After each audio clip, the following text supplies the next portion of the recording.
Mediante el voto elegimos libremente a nuestros representantes, pero ¿cómo son? ¿Quieres conocerlos? Descubre quiénes son en el Parlamento nuestras voces.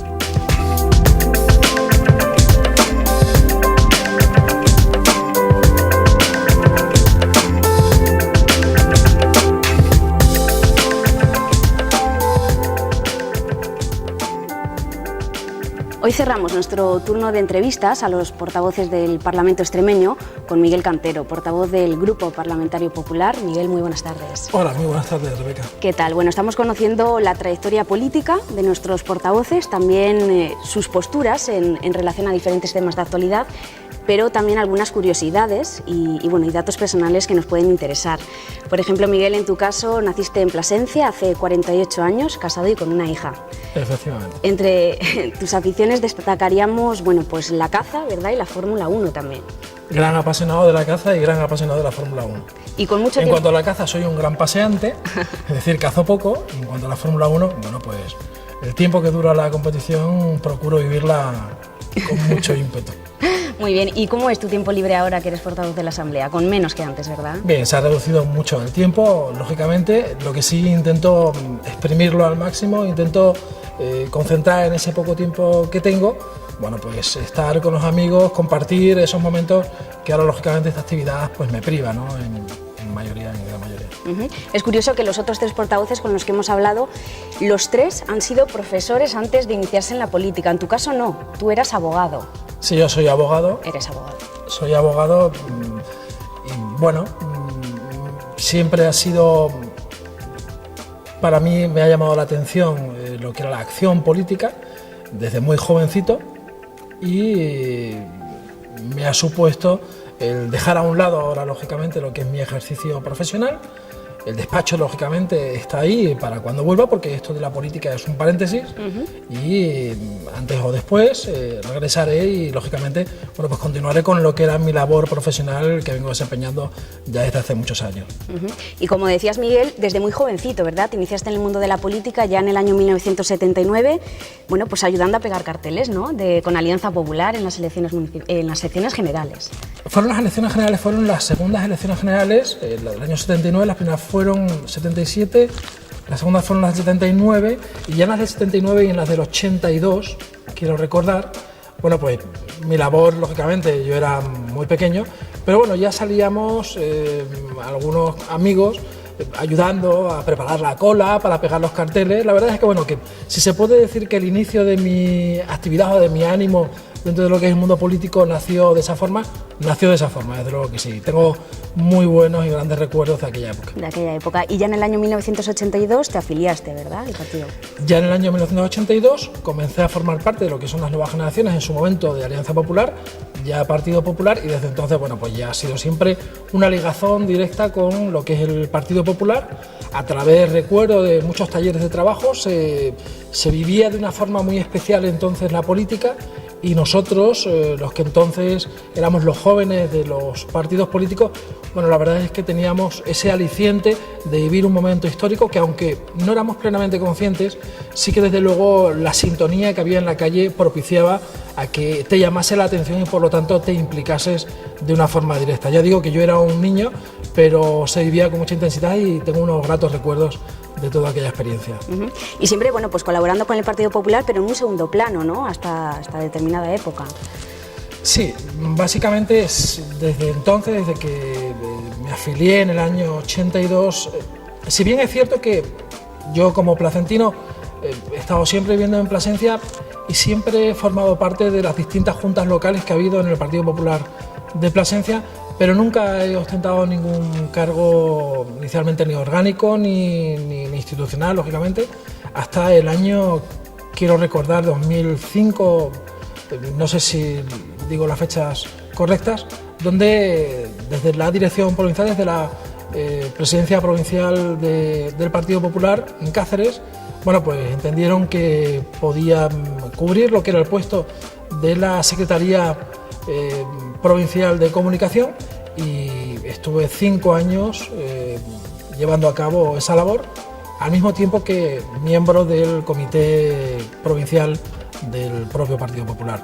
Y ya en mayo de 2012, bueno, pues cambió un poquito todo, ¿no? Llega ese paréntesis, digamos, que es cuando dejas el cargo de abogado, tu actividad como abogado. Bueno, antes de eso, desde el año 2007 hasta el año 2011, ostento lo que es la portavocía municipal en el Ayuntamiento de Plasencia. Y desde el año 2011, que son las elecciones a la comunidad autónoma,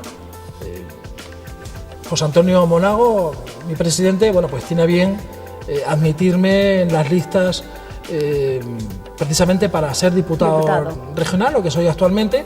En Cáceres. Y eso implica una incompatibilidad y evidentemente, bueno, pues ese es el paréntesis del que hablaba antes profesional, ¿no? Es decir, esto de estar en la política, una vocación absoluta, yo la vivo con una intensidad desde hace muchos años, pero también soy consciente que debo estar donde el partido, porque esto no deja de ser una asociación, yo estoy donde el partido me dice que tengo que estar en cada momento, con la evidencia y con la claridad de ideas de que yo tengo mi trabajo y que a ese trabajo he de volver. Por lo tanto, mi profesión de abogado la retomaré tan pronto el partido determine, bueno, pues qué otro compañero debe tomar mi lugar, ¿no? Y desde entonces, desde el año 2012, asumo yo la portavocía del grupo parlamentario aquí en el Parlamento de Extremadura. Desde entonces, pues hasta ahora. ¿Qué supone eso? ¿Qué supone ser portavoz del Grupo Parlamentario Popular? ¿Qué dificultades lleva? Más que dificultades, porque se cuenta con un gran equipo de personas. Somos un grupo de 32 diputados, que somos quienes conformamos el Grupo Parlamentario Popular, y digo, eso hace muy fácil la tarea diaria. Lo que sí se asume desde luego es mucha responsabilidad, pero una responsabilidad a la que hay que hacer frente, porque esto, yo siempre lo digo muchas veces, esto es voluntario, y lo que no se puede hacer es intentar asumir una responsabilidad sin pensar que no puedes llevar a cabo ese trabajo que te están encomendando. Por lo tanto, desde el momento en que el presidente José Antonio Monago me dijo que formase parte de lo que era la portavocía del Grupo Parlamentario Popular, que además fue por una circunstancia sobrevenida, habida cuenta que hubo una modificación en el equipo de gobierno y yo formaba parte de lo que era el grupo, de la dirección del grupo parlamentario, pero en mi condición de portavoz adjunto, bueno, pues pasé a ser portavoz titular y, como digo, con una gran responsabilidad, pero ya digo que también muy fácilmente por el gran equipo de compañeros de diputados que conformamos el grupo parlamentario. Y este año, Miguel, bueno, este curso político con una peculiaridad, ¿no? Y es que hay 4 grupos parlamentarios. Esto no se daba desde el año 1995.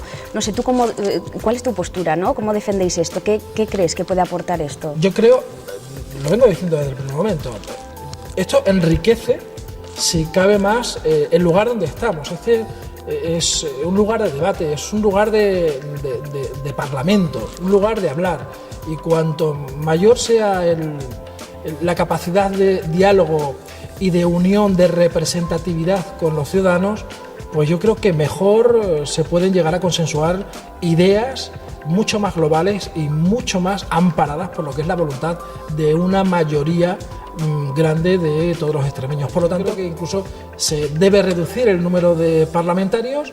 Yo creo que no mermaría la calidad, lo único que, bueno, reforzaría, si cabe más, lo que es la labor y el ánimo que tenemos que tener todos los parlamentarios a la hora de tomar decisiones y de llegar a acuerdos. Y por lo tanto, dentro de lo que es esa reducción, también entiendo que esa cuota de representación se debe otorgar en un porcentaje inferior al que ahora mismo se está exigiendo, que es un 5%. Nosotros, de hecho, incluso el grupo parlamentario del cual soy portavoz, ya en su momento presentó una iniciativa parlamentaria para intentar rebajar ese techo que se exige, ese suelo, mejor dicho, que se exige para poder tener representación aquí en el Parlamento de un 5% a un 3%. Miguel, como crítica común del resto de portavoces, bueno, pues ellos critican que aquí hay a veces más debates políticos que debates de los intereses de los ciudadanos, ¿no? Que a veces prima más la ideología política que el propio problema del ciudadano. Hay algo que nosotros insistimos una y otra vez, sobre todo cuando tenemos la posibilidad de hablar con el ciudadano directamente, ¿no? Que es todos los días, porque así nos lo dijo José Antonio Monago, nuestro presidente, como una cuestión clara y además base de lo que es su propio gobierno, ¿no? Es decir, la cercanía con el ciudadano.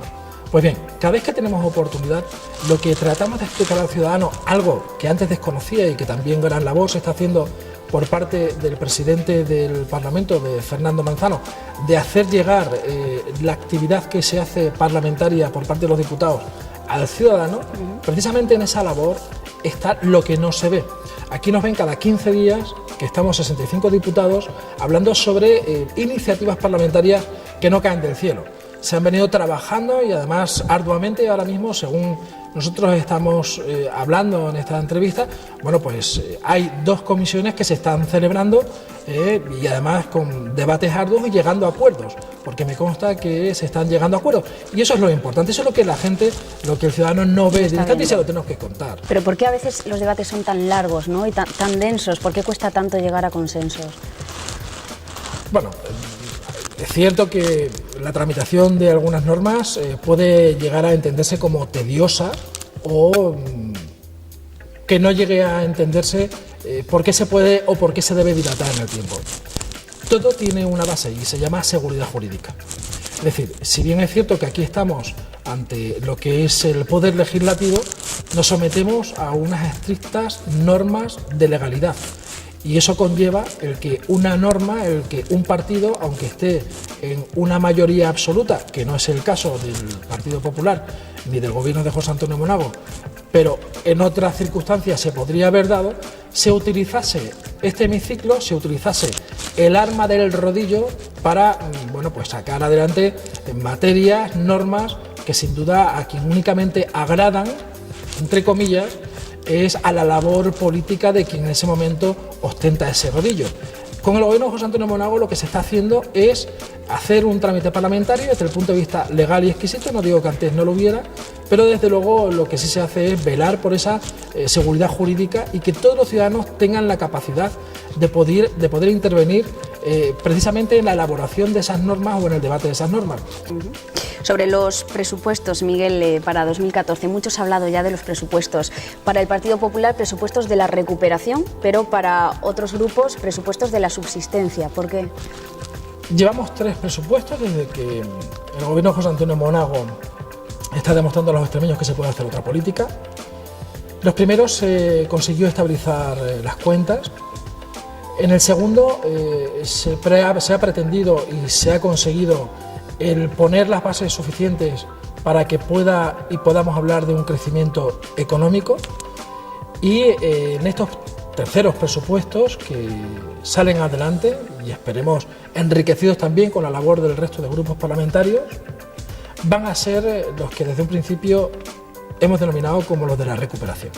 Cuando aquí en este gobierno se ha dicho desde un primer momento en que no se quiere tasar en tiempo las acciones ni los resultados. Y escuchamos al propio consejero de Hacienda decir que efectivamente será en el segundo cuatrimestre del 2014 cuando encontremos en Extremadura una bolsa de empleo neto. Y cuando estamos viendo que durante este año 2013, mes tras mes, se está consiguiendo generar empleo en Extremadura, generar empleo neto, es decir, se ha roto lo que es el impulso de la creación de desempleo y se está generando empleo neto, nosotros nos tenemos que encontrar satisfechos de que estos presupuestos, que suponen un incremento de un 4,8% con respecto a los presupuestos anteriores y donde el 90% de todas las materias en las que contiene, todas las partidas que se contienen en un presupuesto cuentan con un incremento, debemos entender en primer lugar y alegrarnos de que son expansivos, de que se apuesta por el crecimiento consolidado en el año 2013 y se va a continuar en el año 2014 y sobre todo creemos firmemente en que en el año 2014 será una realidad lo que es la consecución de la generación de empleo neto. Y es porque un gobierno como el de José Antonio Monago lo que ha dicho hasta la fecha lo ha cumplido. Por lo tanto, al mismo tiempo que decimos de la recuperación, lo mantenemos como el de la credibilidad. Hemos conseguido poner a Extremadura en primera línea del crecimiento económico y del ajuste presupuestario en tal forma que se ha puesto a Extremadura como ejemplo en otras comunidades de lo que se debe hacer y sobre todo de lo que no se debe hacer. ¿Cómo contestaría el portavoz del Grupo Parlamentario Popular al resto de grupos cuando dicen que son unos presupuestos poco ambiciosos y poco reivindicativos? Bueno, yo entiendo que el papel lo soporta todo y que cuando se está en la oposición no se tienen responsabilidades de gobierno se puede decir de todo, ¿no?